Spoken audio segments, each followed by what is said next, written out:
देश के भारत रत्न बाबा साहब भीमराव अम्बेडकर जी की जन्म जयंती के अवसर पर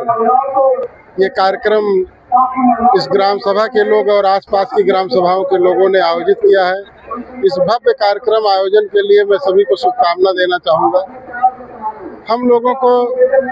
बाबा साहब ने जो त्याग तपस्या करने के बाद हम लोगों को जो सम्मान मिल रहा है आज, उसको सम्मान को बरकरार रखने के लिए उनको आत्मसात करना चाहिए। हमारे नौजवान साथियों को, हमारे भाइयों को, हमारी माताओं को, हमारी बहनों को बाबा साहब ने जो त्याग तपस्या करके संविधान का निर्माण किया है, जिसमें हम लोगों को समानता, एकरूपता और जो हमारे संवैधानिक अधिकार हैं मिल रहे हैं,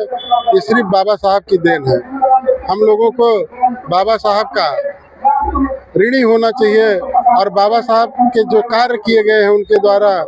न केवल उनको एक दिन याद करना चाहिए, बाकी प्रतिदिन अपने जीवन में आत्मसात करते हुए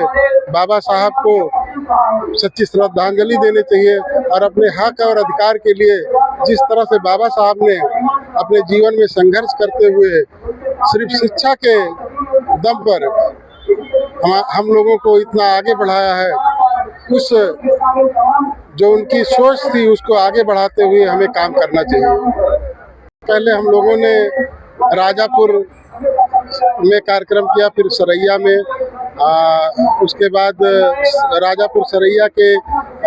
बालापुर में कार्यक्रम किया, फिर यहाँ अमशीन में कार्यक्रम कर रहे हैं।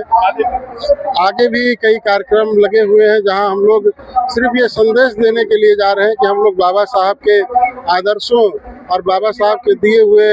जो विचार हैं उनको आगे बढ़ाने का काम कर रहे हैं, समाज को संगठित करने का काम कर रहे हैं।